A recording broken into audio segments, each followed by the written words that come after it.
News पेदुङको सहप्रायोजक Rockvale management college Kalimpong साथै Rockvale consultancy services र आज दिनाङ्क 12/9/2021 र मेरो सिंहमारीको सम्पूर्ण मेरो सन्तानलाई म आज यहाँबाट के भन्न गइरहेको छु भने आज म प्रेसिडेन्टसिप मलाई हाम्रो दाजु यहाँ ब्रान्च प्रेसिडेन्टले मलाई यहाँ सुम्पिनु भएको थियो र मैले यो ब्रान्च प्रेसिडेन्ट 2 सालको लागि गरेँ र आजको दिनमा म यो पदबाट राजीनामा दिनु गइरहेको छु र साधारण सदस्यबाट पनि म राजीनामा दिनु गइरहेको छु किनकि दाजुले गर्दाखेरि म त्यो यो जुन चाहिँ प्रेसिडेन्टसिप मैले गरेको थिएँ र उहाँ जिएनएलए पार्टीबाट उहाँ जब अलग्गै हुनुभयो त्यसै कारण मैले पनि यो निर्णय लिएँ कि म दाजुलाई सहृदयले म उहाँलाई समर्थन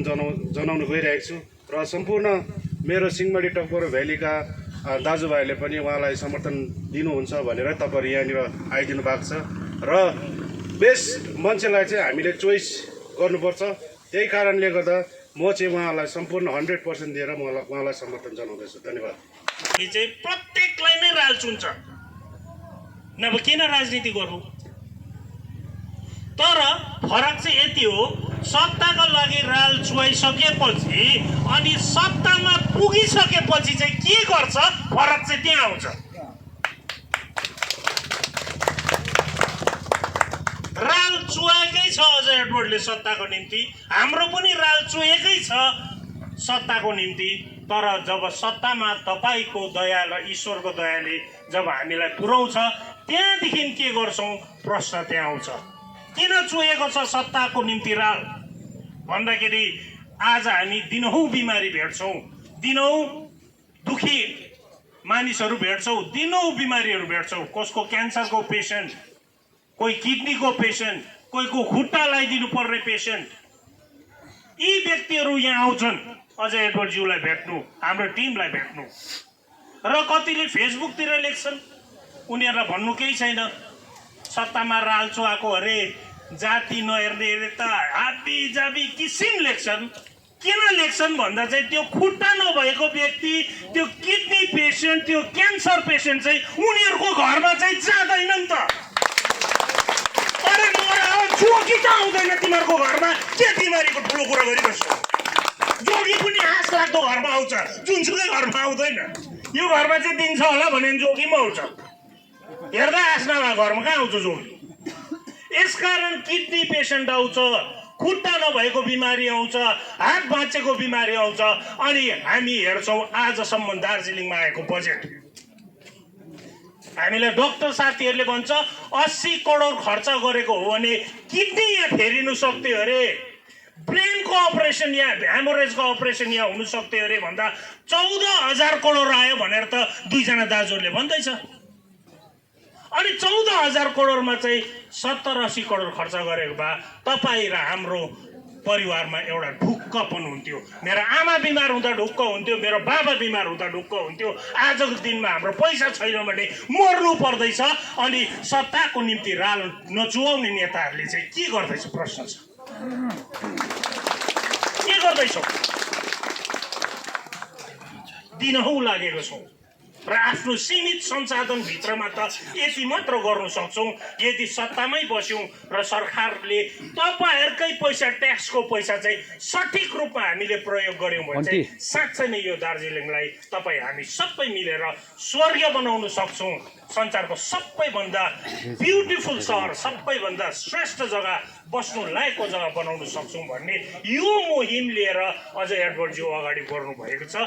त्यसमा आजदेखि तपाईँहरू हाम्रो साथमा हुनुहुन्छ, त्यो टिममा हुनुहुन्छ तपाईँहरू। र सर्वप्रथम आजको यस कार्यक्रममा यो एउटा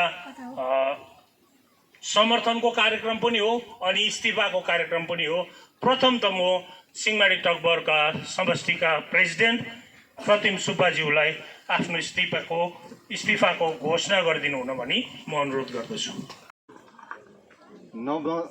नमस्कार सम्पूर्ण सिंहमारी टकबर, लेबुङ भेलिङ ब्यारङ बोनका सम्पूर्ण जनता, जति पनि गोर्खा जाति पहाडलाई माया गर्ने हाम्रो सम्पूर्ण तराई डुवर्स पहाडको जति पनि हाम्रा जनताहरू छन्, प्रतिनिधिहरू छन्, आज हामीले जुन चाहिँ सिंहमारी टकबर र लेबुङ भ्यालीले जेनेरेट पार्टी किन छोड्नु पर्यो, इतिहास छ।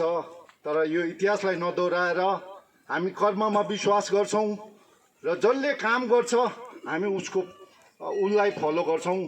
र हाम्रो अजय एडवर्डको जुन चाहिँ एउटा सिद्धान्त, एउटा विचार जुन चाहिँ छ, त्यसलाई हामीले उहाँको सिद्धान्तलाई हामीले विचार गरेर निर्णय गरेर उहाँको सोचलाई राम्रो लागेर हामीले उहाँलाई पछ्याएको हो। र आप्पा सुभाष घिसिङ भएकोदेखि हामीले प्रतिनिधि गरेको हो, मोहन घिसिङ हुँदाखेरि पनि प्रतिनिधि गरेको हो। तर हामीले पार्टीमा बसेर जुन चाहिँ हामीले पाउनुपर्ने एउटा निर्णय, एउटा सल्लाह र एउटा विचार नमिल्दाखेरि यो पार्टीलाई हामीले आजदेखि त्याग गर्दैछौँ। किनभने हामी जनताको निम्ति काम गर्ने हो। यदि जनताको निम्ति हामीले काम गर्न सक्यौँ, हामीले विचार राख्न सक्यौँ भने त्यो पार्टीको महत्त्व रहँदैन। र विशेष कुरो जनताले हामीलाई आएर झिझाउँछ, गुनासो पोख्छ, तर त्यो हाई लेभलले जेनेरल पार्टीको सेन्ट्रल कमिटीले बुझिदिएन, हाम्रो विचार बुझिदिएन, हाम्रो भावना बुझिदिएन। हामीलाई बुझ्ने भनेको अजय एडवर्ड ब्रान्च प्रेसिडेन्ट भइदियो। उहाँ जुन चाहिँ पोर्टफोलियोमा हुँदै हामीले धेरै काम गर्नु सक्यौँ, गाउँ समाजमा सोसियल गर्नु सक्यौँ। त्यही विचारधारा लिएर हामीले उहाँलाई पछ्याएको हो र आउँदो दिनमा पनि धेरै काम गर्नेछौँ। हामी यो अजय एडवर्ड फाउन्डेसनबाट, दार्जिलिङ इनिसिएटिभबाट र स्वयं पार्टीको नाताबाट पनि हामी सोसियल काम धेरै गर्नेछौँ गाउँ समाज, गाउँठाउँमा। र तपाईँहरू अबदेखि जेनेरल पार्टी होइन, जुन चाहिँ अजय एडवर्डको सोच छ, विचार छ, त्यसलाई तपाईँले फलो गर्नुपर्छ। र अब इतिहास त लामो छ, त्यो इतिहासमा नजाउँ। मुटुभरि दुःख बोकेर, दुःख लागेर आजदेखि उपरान्त जेनेरल पार्टीलाई म यहाँबाट साधारण सदस्य एचपिडब्ल्यू सेन्ट्रल कमिटी भ्याली प्रेसिडेन्टबाट म रिजाइन दिँदैछु। धन्यवाद, नमस्कार।